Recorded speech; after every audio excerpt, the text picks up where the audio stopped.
আসসালামু আলাইকুম, আপনাদের সবাইকে স্বাগত জানাচ্ছি এখনকার আলোচনা। আপনাদের সঙ্গে আছি আমি সিরাজুল ইসলাম। দর্শক, অনেক গুরুত্বপূর্ণ খবর আছে। ইসরায়েলের প্রধানমন্ত্রী বেনিয়ামিন নেতানিয়াহুর বিরুদ্ধে তুরস্ক গ্রেপ্তারি পরোয়ানা জারি করেছে এবং তাকে অর্থাৎ নেতানিয়াহুকে গ্রেপ্তারের জন্য ইন্টারপোলের সাহায্য চেয়েছে। এখন ইন্টারপোল এই ব্যাপারে তুরস্ককে কি সাহায্য করে সেটা দেখার ব্যাপার। কেন ইসরায়েলের প্রধানমন্ত্রীর বিরুদ্ধে তুরস্ক এই গ্রেপ্তারি পরোয়ানা জারি করলো? এপাশে ইসরায়েল তুরস্কের প্রেসিডেন্ট রজব তাইয়িপ এরদোগানকে ইহুদি বিরোধী ডিকটেটর বলে অভিহিত করেছে।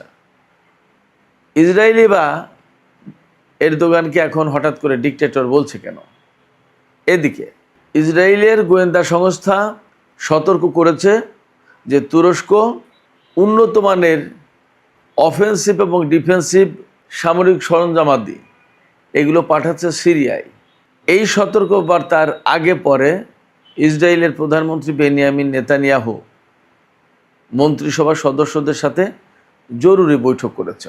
এদিকে অন্য মাধ্যম থেকে খবর পাওয়া যাচ্ছে তুরস্কের সামরিক বাহিনী সিরিয়ার দক্ষিণ পশ্চিমাঞ্চলে অন্তত 200 থেকে 250টি আর্মার্ড ভেহিকেল অর্থাৎ সাজোয়া যান এবং অন্তত 20টি ট্যাঙ্ক মোতায়েন করেছে।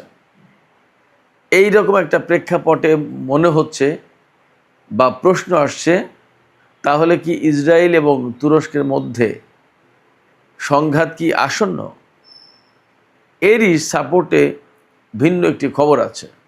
এদিকে মার্কিন গোয়েন্দা সংস্থা FBI বলেছে, ইরানের উপর যদি আমেরিকা নতুন করে হামলা চালায় তাহলে ইরান আমেরিকার ক্যালিফোর্নিয়া স্টেটে ড্রোন হামলা চালাতে পারে এবং এই হামলার কাজে ক্যালিফোর্নিয়ার উপকূলে অজ্ঞাত নৌযানকে লঞ্চ প্যাড হিসেবে ব্যবহার করবে।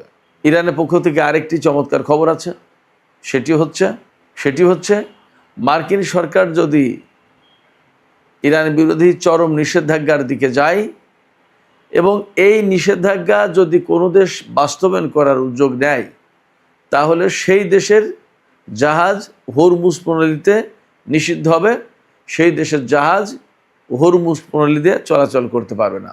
ইরানের পক্ষ থেকে পরিষ্কার ঘোষণা দেওয়া হয়েছে। সুপ্রিয় দর্শক, এই যে বিষয়গুলো বললাম, এই বিষয়গুলো এবং আরও প্রাসঙ্গিক কিছু বিষয় নিয়ে আজকের ভিডিওতে বিস্তারিত কথা বলার চেষ্টা করব। আশা করি আপনারা সবাই শেষ পর্যন্ত সঙ্গে থাকবেন, আর ভিডিও ভালো লাগলে লাইক কমেন্ট শেয়ার করবেন এবং চ্যানেলটি সাবস্ক্রাইব করে সাথেই থাকবেন। দর্শক, চলুন বিস্তারিত আলোচনা করি। একেবারে ছোট ছোট কাটা করে মূল আলোচনাগুলো করব, ভিডিও খুব লম্বা করব না আশা করি। প্রথম আলোচনা হচ্ছে তুরস্কের পক্ষ থেকে ইসরায়েলের প্রধানমন্ত্রী বেনিয়ামিন নেতানিয়াহুর বিরুদ্ধে গ্রেপ্তারি পরোয়ানা জারি করা হয়েছে। এই পরোয়ানা জারি করেছে ইস্তাম্বুলের একটি আদালত। কারণ হচ্ছে গত মে মাসে ফ্লোটিলা সুমুদ গাজার উদ্দেশ্যে রওনা হয়েছিল, আপনাদের নিশ্চয়ই মনে আছে। সেই ফ্লোটিলায় হামলা চালিয়েছিল ইসরায়েলের সামরিক বাহিনী, বিশেষ করে নৌবাহিনী, এবং সেখানে ব্যাপক অত্যাচার নিপীড়ন করেছিল। 1-2জন মারা গিয়েছিল হয়তো, বা যদি মারা নাও যায় তাহলেও প্রচণ্ড রকমের নির্যাতনের শিকার হয়েছিল ওই ফ্লোটিলায় অংশ নেওয়া বিভিন্ন দেশের লোকজন। এমনকি নারীদেরকে ধর্ষণ পর্যন্ত করা হয়েছিল বলে অভিযোগ উঠেছিল। এই প্রেক্ষাপটে তুরস্কের আদালতে মামলা করা হয় এবং সেই মামলার একটা গুরুত্বপূর্ণ আইনি পর্যায়ে এসেছে। এই পর্যায়ে নেতানিয়াহু এবং আরও বেশ কিছু মানুষের বিরুদ্ধে, মোট সম্ভবত 36 জন এই মামলার আসামি, তাদের বিরুদ্ধে গ্রেপ্তারি পরোয়ানা জারি করা হয়েছে এবং এই পরোয়ানা যাতে কার্যকর করা যায় সেই জন্য ইন্টারপোলের সাহায্য চাওয়া হয়েছে। এখন প্রশ্ন হচ্ছে, ইন্টারপোল সাহায্য করতে পারবে কিনা? ইন্টারপোল তথ্য দিয়ে সাহায্য করতে পারে। আর সবচেয়ে বড় কথা হচ্ছে, ধর্ম, বর্ণ, বিদ্বেষ, রাজনৈতিক নেতা, এই রকম প্রেক্ষাপটে সম্ভবত তারা এই রকমের আহ্বানে সাড়া দেয় না বা দেবে না। আর সবচেয়ে বড় কথা, আন্তর্জাতিক অঙ্গনে এখনও যেহেতু ইসরায়েল এবং আমেরিকার প্রভাব রয়েছে, সেক্ষেত্রে ইন্টারপোল কতদূর সাড়া দেবে সেটা দেখার ব্যাপার। ইন্টারপোল অবশ্যই পশ্চিমা প্রভাবিত একটি পুলিশ সংস্থা। ইন্টারপোলের রেড নোটিশ জারি করার পর তুরস্কের প্রেসিডেন্ট রজব তাইয়িপ এরদোগানকে ইসরায়েলি সরকার ইহুদি বিরোধী ডিকটেটর বা স্বৈর শাসক হিসেবে মন্তব্য করেছে। বাস্তব কথা হচ্ছে এই মুহূর্তে ইসরায়েল এবং তুরস্কের ভেতরে খানিকটা টানাপোড়েন সৃষ্টি হয়েছে। বিশেষ করে গত ৩-৪ দিন আগে সিরিয়ায় যে তুর্কি অবস্থানে হামলা চালিয়েছে ইসরায়েল, সেই হামলার পর এই টানাপোড়েনটা তৈরি হয়েছে। আমরা সবাই জানি এর আগে তুরস্কের সাথে ইসরায়েলের এবং ইসরায়েলের সাথে তুরস্কের যথেষ্টই ভালো সম্পর্ক ছিল, বাণিজ্যিক কূটনৈতিক বিভিন্ন রকমের সম্পর্ক ছিল। এমনকি ইসরায়েলের প্রেসিডেন্ট তুর্কি পার্লামেন্টে বক্তব্য পর্যন্ত দিয়েছে এই এরদোগানের আমলেই। তারপরেও মাঝে মাঝেই দুই দেশের সম্পর্ক খারাপ হয়ে যায় এবং এই সম্পর্ক খারাপ করার ক্ষেত্রে সবচেয়ে নেতিবাচক ভূমিকা পালন করেছে নেতানিয়াহু, যার কারণে তুরস্ক হয়তো আজকে আত্মসম্মান বাঁচানোর জন্য এইরকম একটা পর্যায়ে যেতে বাধ্য হচ্ছে। বিশেষ করে সিরিয়ায় তারা তুরস্ক যে বিমান ঘাঁটি পুনর্নির্মাণের কাজ করছিল সেই জায়গায় ইসরায়েল হামলা চালিয়েছে। ওটা তুরস্কের সার্বভৌমত্বের উপরেই হামলা চালানোর মতো। সেই জায়গায় এখনও তুরস্ক সামরিকভাবে কিন্তু ইসরায়েলের বিরুদ্ধে কোনো জবাব দেয়নি। বাট দুই দেশের পক্ষে অর্থাৎ ইসরায়েল এবং তুরস্কের ভেতরে, দুই দেশের ভেতরে বা দুই পক্ষের ভেতরে একটা চরম উত্তেজনা কাজ করছে এবং ক্রমেই এই উত্তেজনা বেড়ে চলেছে। এইরকম একটা প্রেক্ষাপটে তুরস্ক এবং ইসরায়েলের ভেতরে যে টানাপোড়েন সৃষ্টি হয়েছে, এই অবস্থায় এক পক্ষ আর এক পক্ষকে নানা ধরনের বক্তব্য দিচ্ছে, ঘায়েল করছে, কথা বলছে ইত্যাদি ইত্যাদি। তবে এরই মধ্যে মনে হচ্ছে যে উত্তেজনাটা বেশ মারাত্মক আকার ধারণ করেছে। তার কারণ হচ্ছে ইসরায়েলের গোয়েন্দা সংস্থাগুলো সতর্ক করে বলছে যে তুরস্ক সিরিয়ার দক্ষিণ পশ্চিমাঞ্চলে অর্থাৎ সেই প্রায় গোলান, কুনেত্রা, দারা এই সমস্ত এলাকায় অর্থাৎ দামেস্ক ছাড়িয়ে সামনে, রাজধানী দামেস্ক ছাড়িয়ে আরও সামনে গেলে ইসরায়েলি সীমান্তের দিকে বলা যায় যে সাজোয়া যান, আর্মার্ড ভেহিকেল এবং ট্যাঙ্ক মোতায়েন করেছে। বলা হচ্ছে 200 থেকে 250 আর্মার্ড ভেহিকেল এবং অন্তত 20টি ট্যাঙ্ক মোতায়েন করেছে। ইসরায়েলি গোয়েন্দা সংস্থার দাবি এটা। আরও বিভিন্ন খবর থেকে, বিশেষ করে ইসরায়েলি গণমাধ্যম থেকে বলা হচ্ছে যে তেল আবিব নেটো জোটের আর্টিকেল 5টা বিশেষভাবে বিশ্লেষণ করে দেখছে। এর মূল কারণ হচ্ছে যে সাম্প্রতিক যে উত্তেজনা বা যে টানাপোড়েন সৃষ্টি হয়েছে, এই টানাপোড়েন থেকে যদি সামরিক সংঘাতের দিকে যায় তাহলে কি পরিস্থিতি দাঁড়াবে। কারণ তুরস্ক হচ্ছে নেটো জোটের সদস্য। এখন নেটো জোটের সদস্য দেশের উপর হামলা চালালে তাহলে তো নেটো জোট আসতে বাধ্য, ইসরায়েলের বিরুদ্ধে যুদ্ধ করবে। কিন্তু সেই প্রেক্ষাপটটা কীরকম হবে? এবং নেটো জোটের অন্য সদস্যদের সবার সাথে তো ইসরায়েলের সম্পর্ক খুব ভালো। এটা তো বেসিক্যালি পশ্চিমা জোট।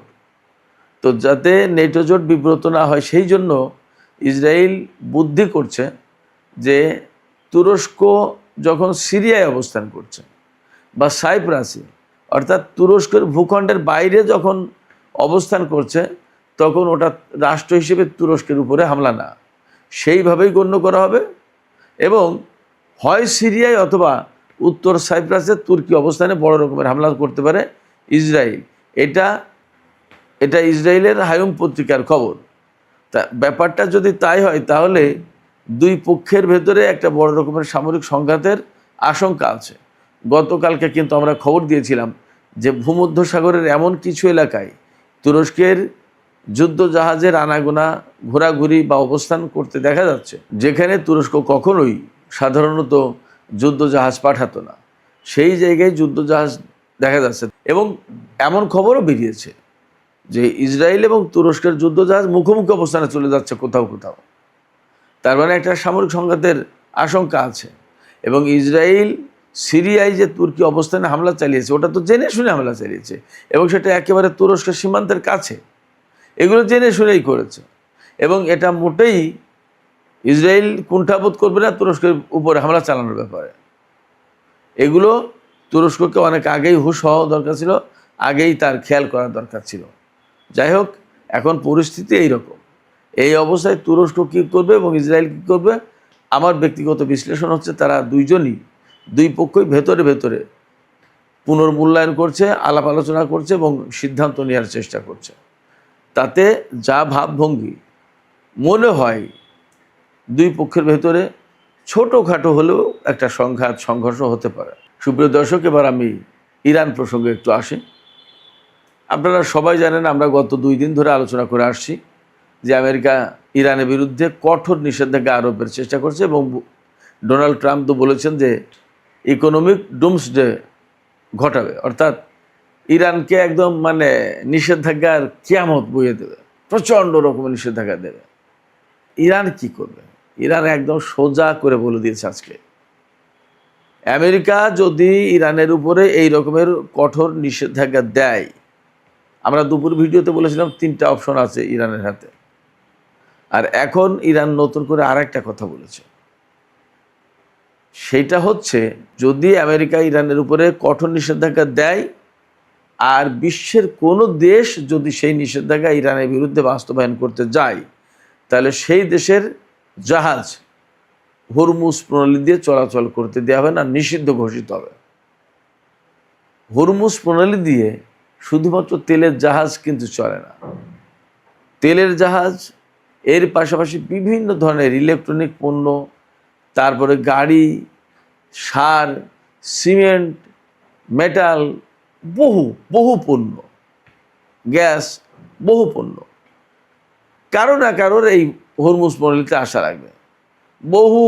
বহু কোটি ডলারের বাণিজ্য প্রতিদিন হয় এই হরমুজ প্রণালী দিয়ে। অতএব কারো না কারো জাহাজ আসতে হবে। বাট যে দেশ ইরানের বিরুদ্ধে নিষেধাজ্ঞা কার্যকর করার উদ্যোগ নেবে, সেই দেশের জাহাজ হরমুজ প্রণালী দিয়ে চলতে দেবে না ইরান, এটা পরিষ্কার ঘোষণা। ফলে ইরানের হাতে যে 3টি অপশন ছিল মার্কিন নিষেধাজ্ঞা মোকাবেলার, সেই 3টি অপশনের সাথে আরেকটা নতুন অপশন যোগ হলো। এছাড়া চীন এবং রাশিয়া বেশ শক্ত অবস্থান নিয়েছে, কোনো মতেই ইরানের বিরুদ্ধে আমেরিকার এই শক্ত নিষেধাজ্ঞা বাস্তবায়নের সুযোগ দেবে না, তারা সহযোগিতা করবে না। কারণ এই চীন এবং রাশিয়া তারা নিজেরাও প্রায় মাঝে মাঝেই নিষেধাজ্ঞার কবলে পড়ে, আর রাশিয়া তো সেই ইউক্রেন যুদ্ধ শুরুর থেকেই নিষেধাজ্ঞার কবল আছে। এই দুটি দেশ এখন বুঝতে শিখেছে যে ইরানের উপরে নিষেধাজ্ঞা দেওয়ার সুযোগ করে দেওয়া মানেই হচ্ছে তাদের বিরুদ্ধেও আমেরিকা মাঝে মাঝে নিষেধাজ্ঞা দেবে। তারা কি করবে? এই জন্য একেবারে শুরুতেই হয়তো চীন এবং রাশিয়া আমেরিকার বিরুদ্ধে শক্ত অবস্থানে যাবে যে আমরা এই নিষেধাজ্ঞার ভেতরে নেই।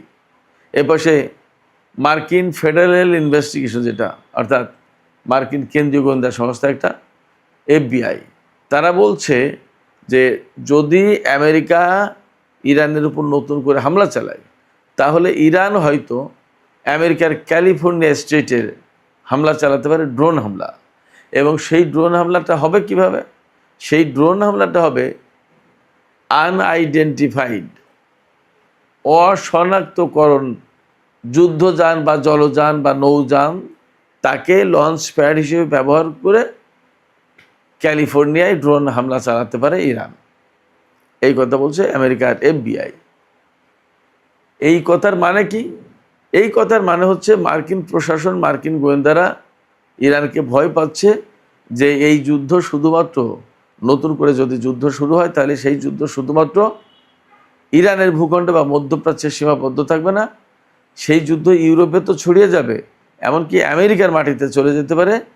এটাই ভয় পাচ্ছে মার্কিন গোয়েন্দা সংস্থাগুলো। এখানে আমি একটা প্রশ্ন রেখে আজকের আলোচনা শেষ করতে চাই, সেটি হচ্ছে, আসলে কি আমেরিকা যদি ইরানের উপর হামলা চালায়, তাহলে ইরান আমেরিকার ভেতরে এইরকম ড্রোন ব্যবহার করে অথবা ক্ষেপণাস্ত্র ব্যবহার করে হামলা চালাতে পারে? আপনাদের কি মনে হয়? আপনাদের মতামত জানিয়ে কমেন্টে লিখুন। আর ভিডিও ভালো লাগলে লাইক, কমেন্ট, শেয়ার করবেন এবং চ্যানেলটি সাবস্ক্রাইব করে সাথেই থাকবেন।